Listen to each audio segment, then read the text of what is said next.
Hey there, Lee here from Play Guitar Academy. I help frustrated guitar players get back to getting better at the guitar. One of the things that really frustrates people is when they've learned all their patterns, they've learned all their scales, they're really getting into playing lead guitar, but they just can't get any speed. They can't get any faster. Well, one of the things that I found out is it may not be your technique at all that's holding you back. It may be the actual scale patterns you're using. Today I'm going to talk about 3 notes per string. This is a different way of organizing your scale patterns.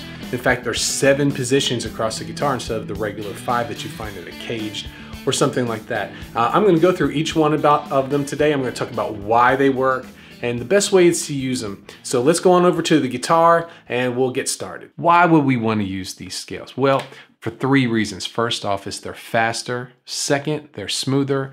And third, you get to travel a lot farther on one pattern than you would in a regular 5 pattern scale. The main reason for why it's faster is for picking.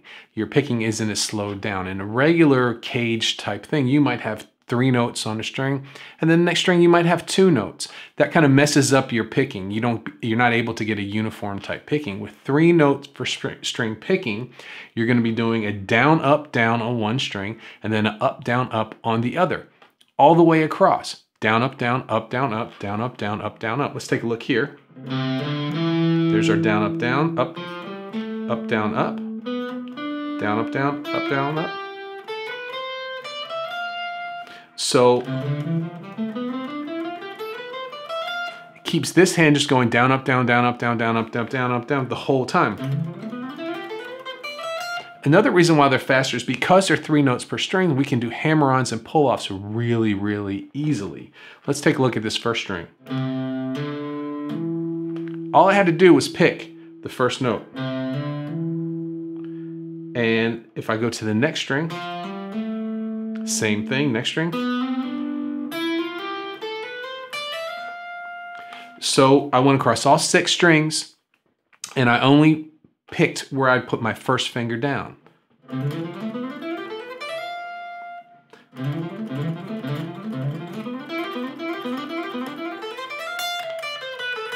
Being able to use those hammer-ons are really, really, really speed things up, and it gives you a legato sound, a smoother type sound, which was the second reason.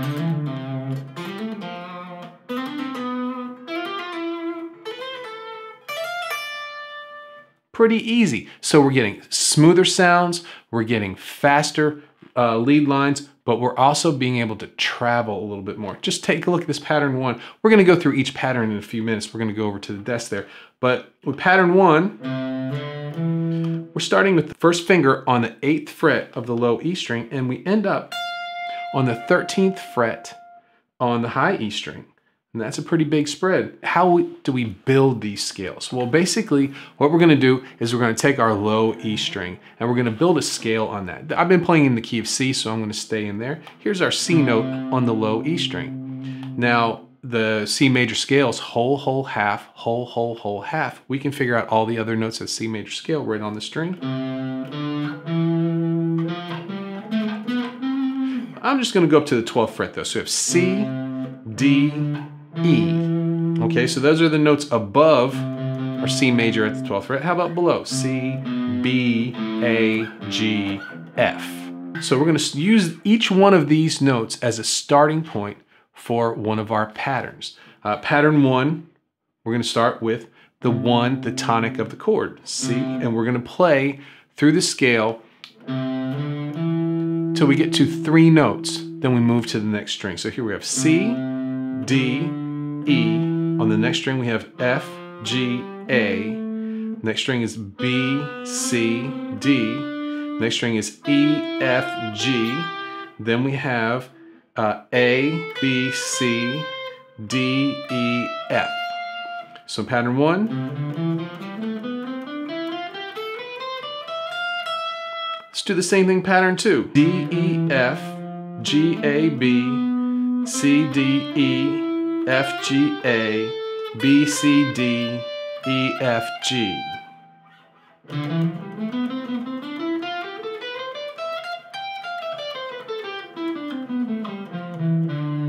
Pattern 2, pretty easy. Let's go on to pattern 3. We have E, F, G, A, B, C, D, E, F, G, A, B, C, D, E, F, G, A. So we end up all the way on this high A.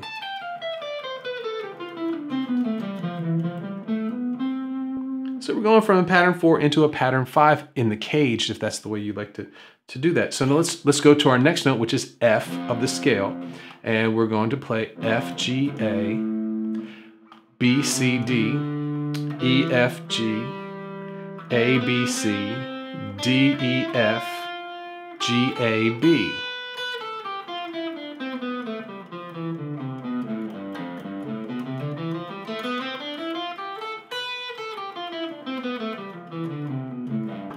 So we're going from the 1st fret all the way up to the 7th fret. Big space there. How about on the G note? So we're going to have G, A, B, C, D, E, F, G, A, B, C, D, E, F, G, A, B, C.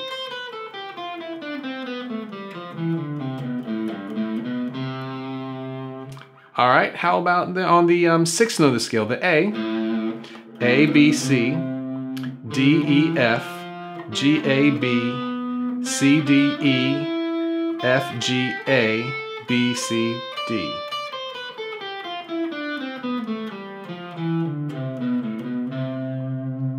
And then we're going to go to the 7th note of the scale, starting on the B. B, C, D, E, F, G, A, B, C, D, E, F, G, A, B, C, D, E. So that brings us all the way through. I'm going to play them all right now. Let's see what happens.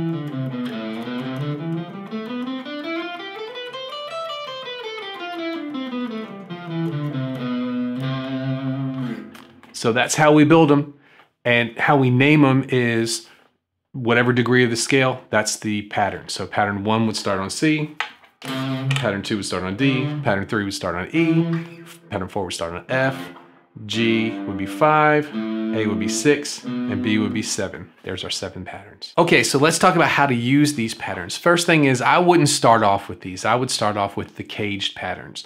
And I've got a blog post about that that's down in the description.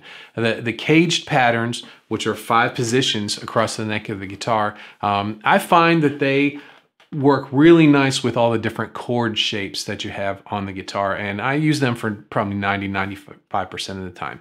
But after you've got a solid understanding of those 5 initial patterns, then I would start to move on to these. These I use for different, this is kind of like a different tool for me. I use this for fast playing or legato playing, which, you know, when I just can't get the speed up in those regular old patterns that we're using, I move over to these. Let's talk about some practice ideas. We'll go low string to high string first.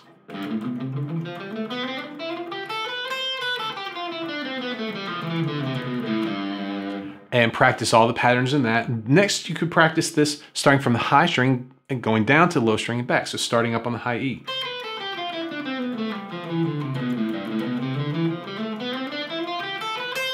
Next way I will practice these is going up one pattern and then sliding up to the next pattern and going back. Kind of like this.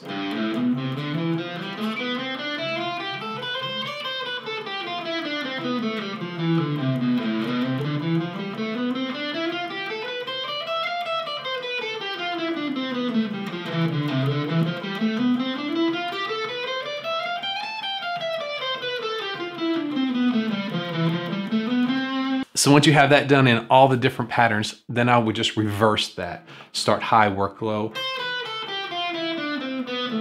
and then slide up.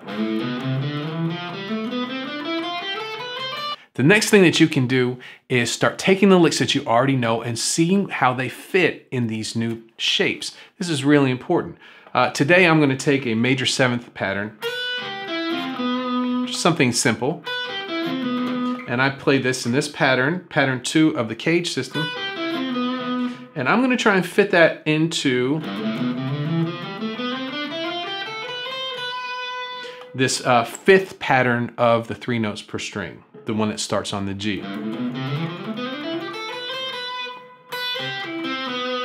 So there's my notes. I've got a B, a G, B, G, E, C, B. Those are the notes.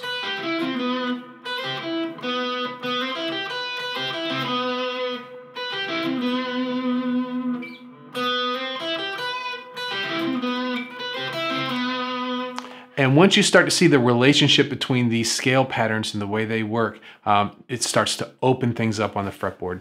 So there they are, 3 notes per string scale patterns. I don't use them all the time, but when I do, especially for fast runs or legato playing, they're indispensable. If you want to get started with these, I've got a special gift for you. I've put together all of the scale patterns in all of the keys, all 12 keys. It's in a PDF guide for you. It's free. Just go on over to playguitaracademy.com/3NPS. You can also get that in the description below. Please subscribe to the channel if you're really enjoying the videos. You're getting a lot out of them. I can't wait to see you in the next video. This is Lee. See you next time.